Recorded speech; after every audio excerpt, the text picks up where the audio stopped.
இப்ப நம்ம பார்க்க போற நாவல் எழுத்தாளர் தமிழ் வெண்பா அவர்களின் முதல் நாவலான தென்றலே திரும்பிவிடு.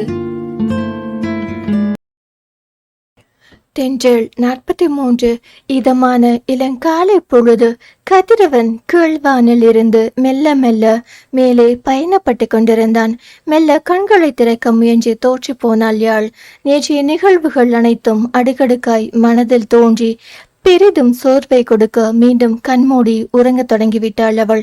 தலையணை என நினைத்து மகிழனை இன்னும் இறுக்கி அணைக்க அப்போதுதான் வித்தியாசமே உணர்ந்தாள்.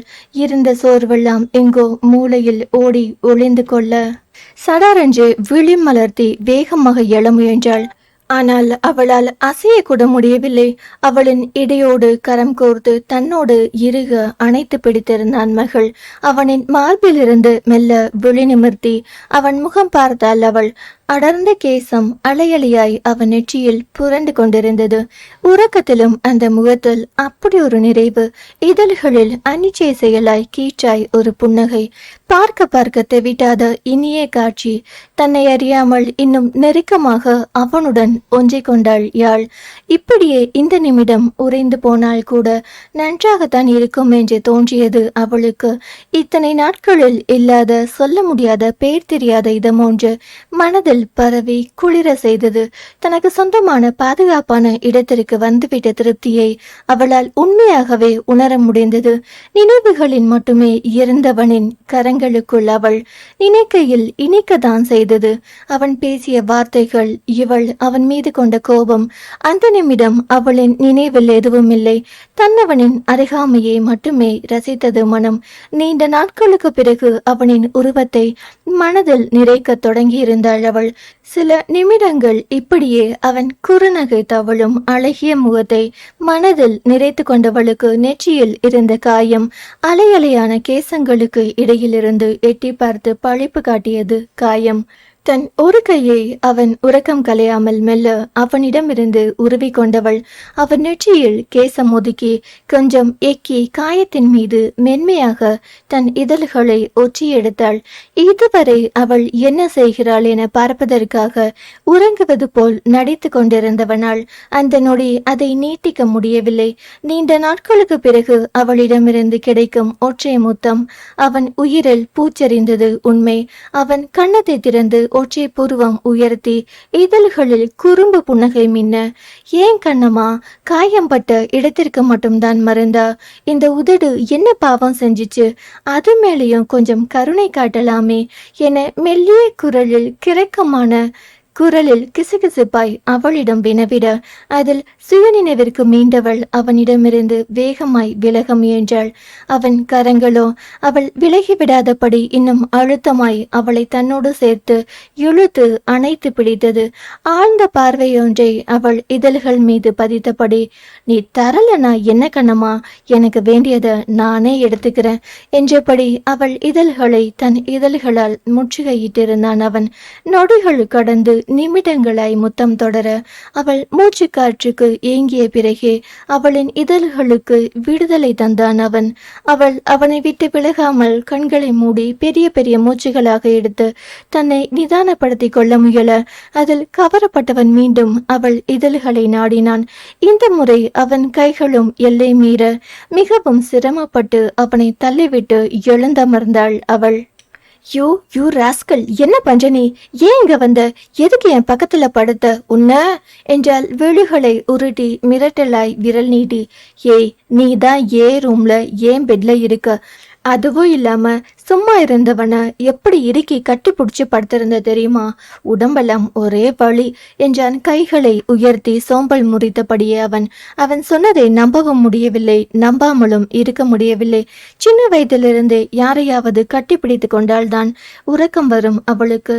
சின்ன வயதில் லக்ஷ்மியும் அஞ்சுவையும் ஒரு வழி செய்து விடுவாள். ஹாஸ்டலில் இவள் தொல்லை தாங்க முடியாமல் மது அவளுக்கு ஒரு டெடி பேர் வாங்கி கொடுத்திருந்தாள். அதை அணைத்தபடிதான் எப்போதும் உறங்குவாள். கொடைக்கானலிலும் ஒரு டெடிபியர் வைத்திருக்கிறாள். அதை அணைத்து படுத்தால்தான் அவளுக்கு உறக்கமும் வரும். அந்த பழக்கத்தை தான் இன்று தனக்கு சாதகமாக பயன்படுத்தி கொண்டான் மகள். அது சரி, எதுக்கு என்னை கிஸ் பண்ண? நானா பண்ணேன்? நீ தானே ஃபர்ஸ்ட் பண்ண. சும்மா தூங்கிட்டு இருந்தவனை முத்தத்தை கொடுத்து எழுப்பி விட்டுட்டு என்னடி பேச்சு பேசுற? இல்லைனா மட்டும் நீ ரொம்ப ஒழுங்குதான். ஃப்ராடு, போடா இஞ்சி தின கருங்குரங்கு என்றாள் எரிச்சலும் கடுப்புமாய் அவள். யாரடி கருங்குரங்கு சொல்ற உன்ன என்றபடி அவளை அவன் அடிக்க வர வேகமாக குளியலறைக்குள் சென்று கதவடைத்து கொண்டாள். அவன் மூடிய கதவுகளை சிரித்தபடி பார்த்து கொண்டே இருக்க உள்ளே சென்றவளுக்கு அப்போதுதான் மாற்று துணி எடுக்காமல் வந்தது நினைவு வந்தது. அவள் மெல்ல தலையை மட்டும் நீட்டி எட்டி பார்க்க அங்கேயே நின்றிருந்த மகள் இதழ்கள் பிரிக்காது ஒற்றை பூர்வம் உயர்த்தி என்னவென்று வினவினான். அவனை பார்த்ததும் மீண்டும் தலையை உள்ளே இழுத்து கொண்டாள். யாழ் எப்படி போ ட்ரெஸ் எடுக்கிறது என்ற தீவிர யோசனையில் அவள் இருக்கையில் குளியல் அறையின் கதவு தட்டப்பட்டது. என்ன என்று யாழ் உள்ளே இருந்தபடி குரல் கொடுக்க, தொரடி சொல்றேன் என்றான் மகள். அவள் கதவை கொஞ்சமாக திறந்து எட்டி பார்க்க பேஸ்ட் பிரஷிலிருந்து குளிக்க தேவையான எல்லா பொருட்களும் மாற்று உடைகள் உட்பட எல்லாமே அவன் கைகளில் இருந்தது. கைகளை மட்டும் நீட்டி அதை வாங்கி கொண்டவள் வேகமாக கதவை சாத்திவிட்டு மீண்டும் உள்ளே புகுந்து கொண்டாள். அந்த பொருட்களை தன் மார்போடு சேர்த்து அணைத்து கொண்டவள். சோப்பு, ஷாம்பு, பேஸ்ட் கூட எனக்கு பிடிச்சத நான் எப்பவும் யூஸ் பண்றத தெரிஞ்சு வச்சிருக்கிற.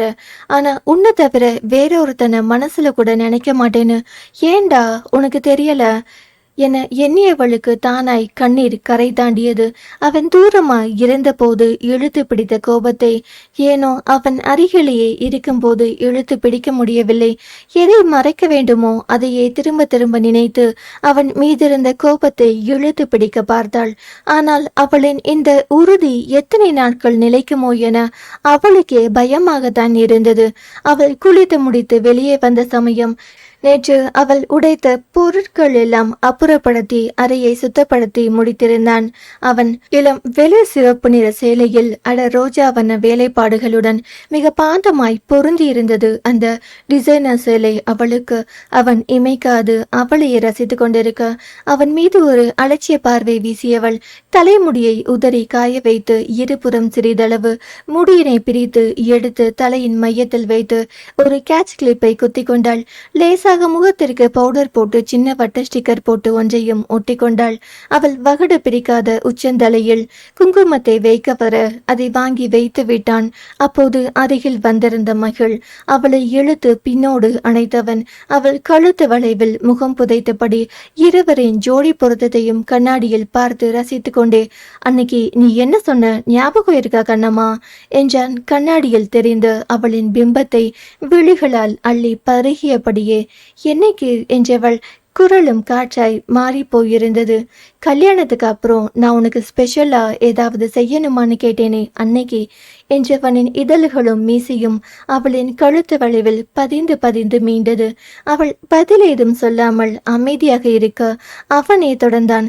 அதுக்கு நீ என்ன சொன்ன தெரியுமா? கல்யாணத்துக்கு அப்புறம் எப்பவுமே உனக்கு குங்குமம் நான் தான் வச்சு விடணும்னு சொன்ன. நான் ஏன்னு கேட்டேன். அதுக்கு நீ கல்யாணத்துக்கு அப்புறம் என் நெத்தியில தினமும் நீ வைக்கிற குங்குமம் உன்னை நினைச்சிட்டு உனக்காகவே ஒருத்தி இருக்கான்னு உனக்கு ஞாபகப்படுத்தும். நீ இல்லாம அவ இல்ல, அவளுக்காக எல்லா விஷயத்திலையும் ஜாக்கிரதையா இருக்கணும்னு தோணும். அதுக்கு தான்னு சொன்ன. உன் ஆசைய எப்படி நான் நிறைவேற்றாம இருப்பேன்? இனிமே எப்பவும் நான் தான் உனக்கு குங்குமம் வச்சு விடுவேன், சரியா என்றவன் குரல் குலைந்து ஒலித்தது.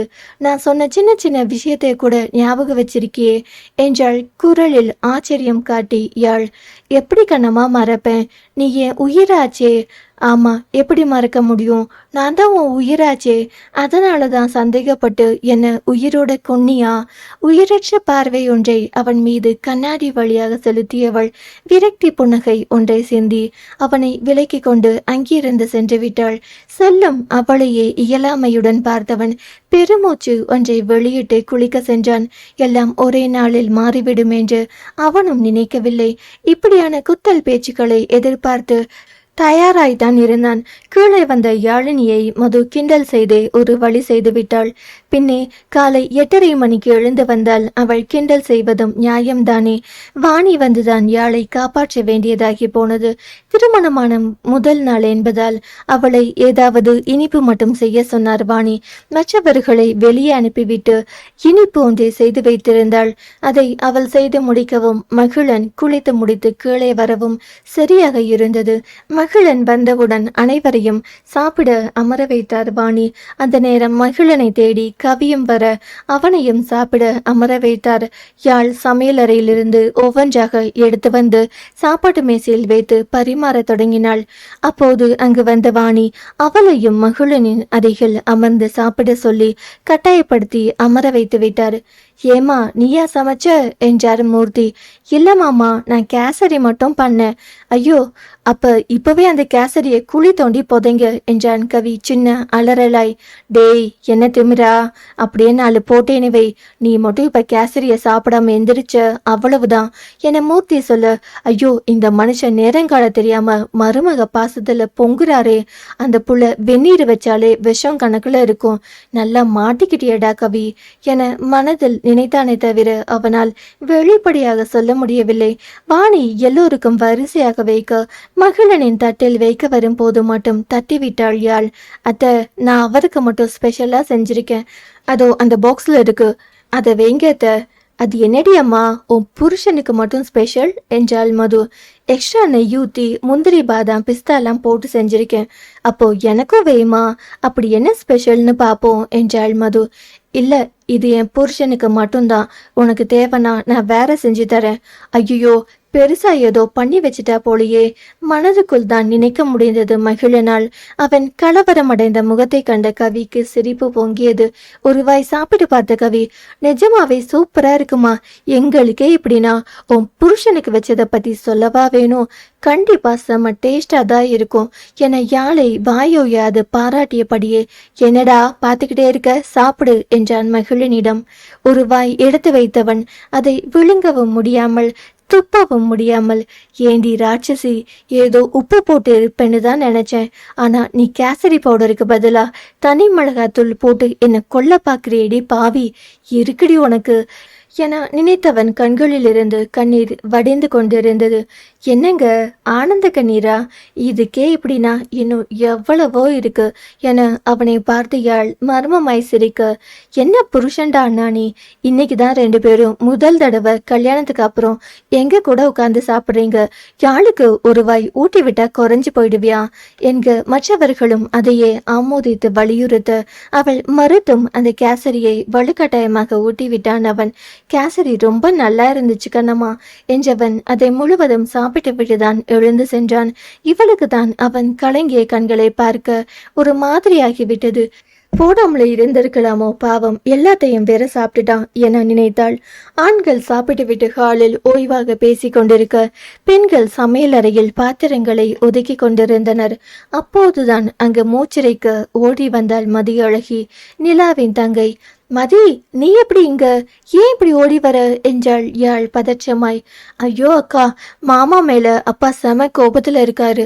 அவர் கோபத்தை பார்த்தா அடிச்சிருவாரு போல. அதான் ஆட்டோ கட் பண்றதுக்குள்ள விழுந்தடிச்சு நான் முன்னாடி ஓடி வரேன் என மதி மூச்சிறைத்தபடியே சொல்ல யாழுடன் சேர்த்து மற்றவர்களும் ஹாலுக்கு விரைந்தனர். அதற்குள் அங்கு கோபமாக வந்த மாணிக்கம் மகிழனின் சட்டையை பிடித்து தூக்கி நிறுத்தியிருந்தார். ஏண்டா, கேட்க யாரும் இல்லைன்னு நினைச்சிட்டியா? எவ்வளவு தைரியம் இருந்தா இப்படி பண்ணுவ என ஓங்கி அறைய ஒரு நிமிடம் பொறி கலங்கி போனது மகிழனுக்கு. ஒரு நிமிடம் சுற்றி என்ன நடக்கிறது என்றே தெரியவில்லை. கவி அவரை தடுக்க முயல, இதுக்கெல்லாம் நீங்களும் உடந்தையா மாப்பிள்ள என அதட்டல் குரலில் கண்களில் தீப்பொறி பறக்க கேட்டு அவரை பார்த்து பயந்துதான் போனான் அவனும். அப்போதுதான் யாழ் அங்கே வந்தாள். அப்பா, என்ன பண்ணுறீங்க? விடுங்கப்பா அவரை என்றபடியே அவரிடமிருந்து அவனை பிரிக்க முயன்றாள். என்னம்மா, புருஷன் பாசமா உன்னை கட்டாயப்படுத்தி தாலி கட்டினவன என மீண்டும் மகிழனை அடிக்க பாய. உங்களுக்கு தான் தெரியுமேப்பா, நாங்க முன்னாடி இருந்தே லவ் பண்றோம்னு. இந்த கல்யாணம் என் சம்மதத்தோட தான் நடந்துச்சு. நீங்க நினைக்கிற மாதிரி எதுவும் இல்லை. எங்களை ஆசீர்வாதம் பண்ணுங்கப்பா என மகிழனையும் இழுத்து கொண்டு எதிர்பாரா நேரத்தில் சடாரென்று அவர் காலில் விழுந்து விட்டாள். கோபம் இருந்தாலும் ஒருவரை ஒருவர் விட்டு கொடுக்காத காதலை கண்டு கொஞ்சம் இறங்கி வந்தார் அவர். நல்லா இருக்கணும், ஆயுசுக்கும் ஒரு குறையும் இல்லாம நல்லா இருக்கணும் என்றார் குரலை செருமிக் கொண்டு. அதன் பின் மூர்த்தியும் அங்கிருந்த சோஃபாவில் அவரை அமர வைத்து சமாதானம் பேச மாணிக்கத்தாலும் கோபத்தை இழுத்து பிடிக்க முடியவில்லை. அவளின் பேச்சை கேட்டு வாயடைத்து போனது கவிதான்.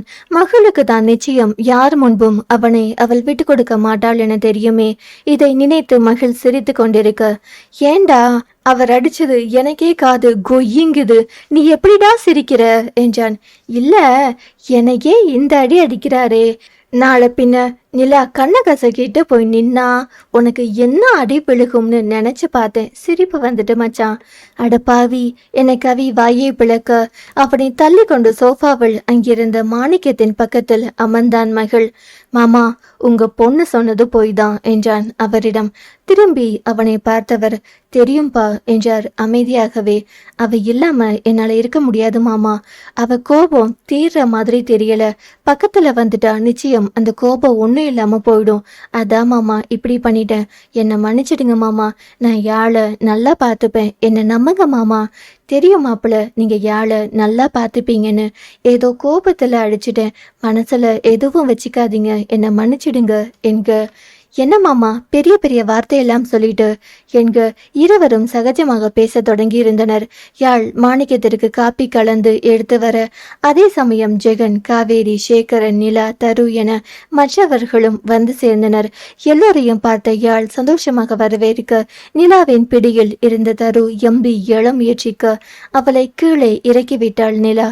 தருக்குட்டி, அம்மாவை தேடி வந்துட்டீங்களா? வாங்க வாங்க என் செல்லக்குட்டி, அம்மாட்ட வாங்க என அவள் உயரத்திற்கு குனிந்து யாழ் கைகளை நீட்ட அருகில் வந்து அவள் கன்னத்தில் முத்தம் வைத்தவள் அவளை தாண்டி சென்று விட்டாள்.